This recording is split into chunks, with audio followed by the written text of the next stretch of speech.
Hello and welcome to Sunday Chat for the fourth Sunday in Ordinary Time, which happens to be February 3rd, 2019.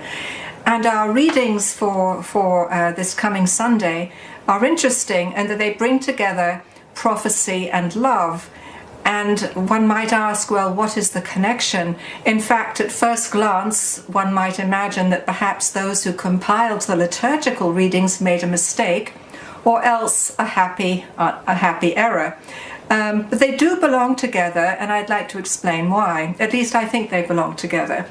First of all, let's start with the prophetic. We have in our first reading from Jeremiah the call of Jeremiah the prophet, and God called Jeremiah before his conception, before he was even in the womb. So that is pretty much a remarkable calling, pre-existence, you might say. And then we have Jesus in the Gospel from Luke 4, as the rejected prophet in his hometown of Nazareth. So there is Jesus who basically lets the people know that he knows their secret thoughts, and that he realizes that they don't quite believe that he is all that they hear he is to be, and also that they're looking for some kind of proof. Just as he has performed miracles already in Capernaum, so they too are expecting him to perform similar miracles in Nazareth, and instead he critiques them for their way of thinking, referring to historical events, or biblical events, one might say, in which prophets, instead of being welcomed in their hometown, performed miracles elsewhere, or were sent elsewhere.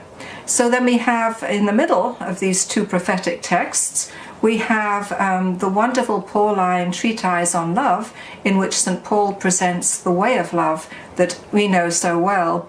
And in its abbreviated form, 1 Corinthians chapter 13 begins, "Love is patient, love is kind," though of course before that we have the text which it warns us that even if we have gifts of prophecy, even if we are able to discern tongues or speak in tongues, yet love is the greatest gift of all, and not to be proud of other gifts that we might have.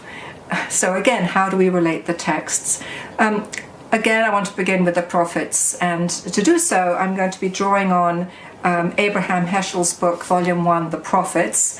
I'm referring to this book because it was so influential on me so many years ago. You can perhaps see that the pages are very yellowed, and I've underlined many passages.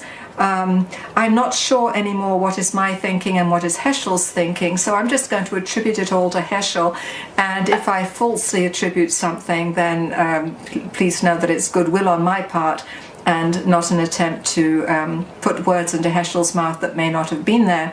But I will speak about the prophetic as I understand it, and again acknowledge that a lot of my understanding has been shaped by Abraham Heschel.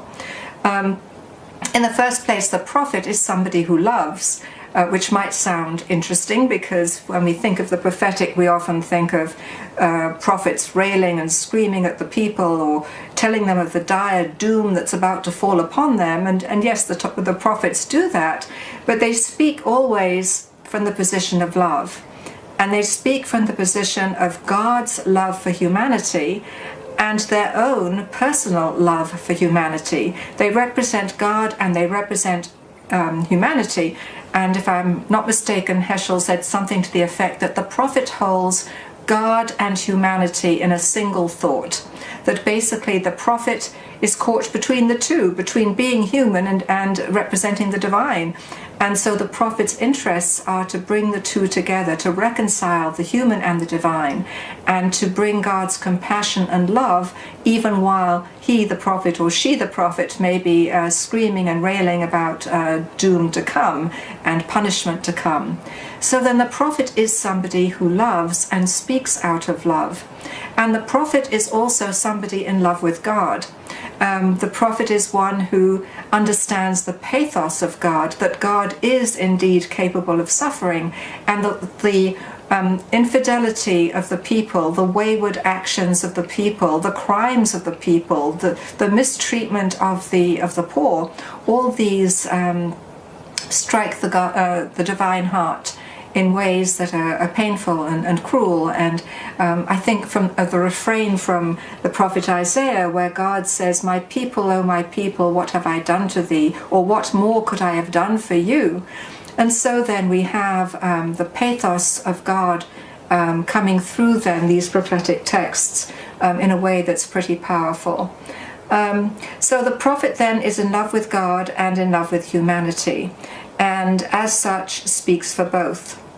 So again, how do we fit these texts together? Well, the text on love is Paul's text is Paul's love letter to the wayward community of Corinth, where many aberrations have happened, liturgical aberrations, ethical aberrations. The people have celebrated the Eucharist while drunk. They have not reached out to the poor. All kinds of things going on in Corinth, including a failure to censor somebody who is in an incestuous relationship. But Paul speaks from the vantage point of love, not condemnation. And his task is not to shame, but rather to teach and to present the possibility of God's saving grace to the people, even as they stray from that grace. So where does this leave us, the believing community? We're listening to the prophetic text, we're listening to a text on love. What does it say to us?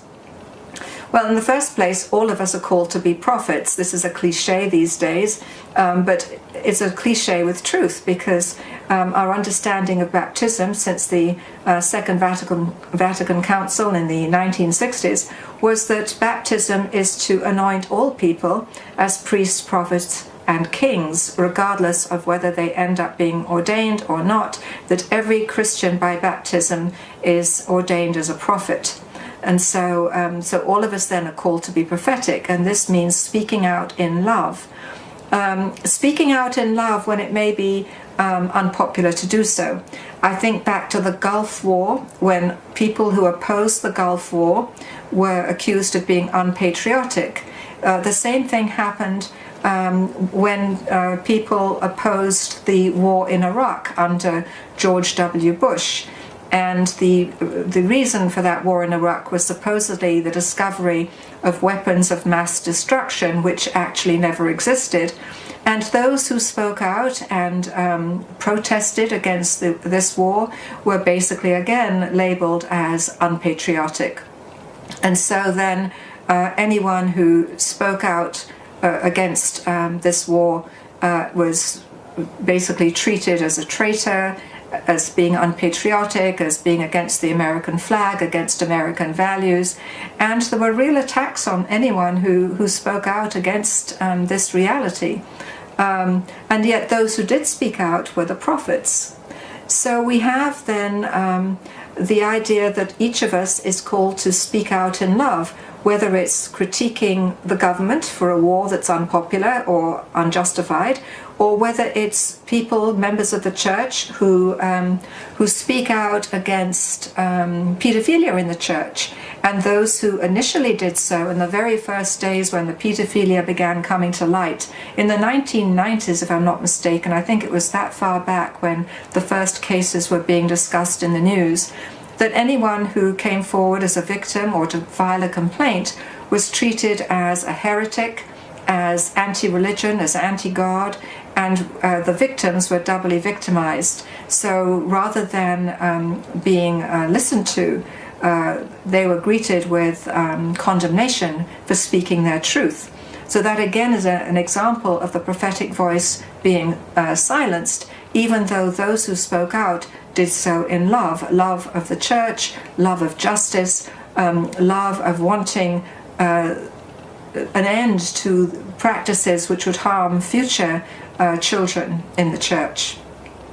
And then we just have to think about, on a more domestic level, when we chastise a child, obviously not going overboard, but there's a need to offer critique. There's a need to point out to a child that he or she is going on the wrong path. That is also done in love, and so one is being prophetic. Parents and godparents and grandparents are being prophetic when they speak truth to children in their lives. Teachers as well, in pointing out to children that there's a different path that they might take. And then one more example where a truth can be difficult but is also spoken in love is when family members or friends intervene on the part of somebody who's gripped in addiction, whether it's alcoholism or drug addiction, and they seek an intervention to help this family member or friend who cannot make it on his or her own. And again, that may be perceived as being disloyal to the person in question, but ultimately it's a prophetic voice spoken in love. So as I think about St. Paul's text on love is patient, love is kind, we see that this is prophetic. To love is a prophetic action. To really love involves not only human love, but it takes us to the realm of supernatural love. To love in the way that St. Paul describes, we need to love as God loves. Our hearts need to be like the divine heart. We need to see with the divine eyes so we can feel with the divine heart, and then we'll be able to love in a way that is completely loving, giving, and redemptive.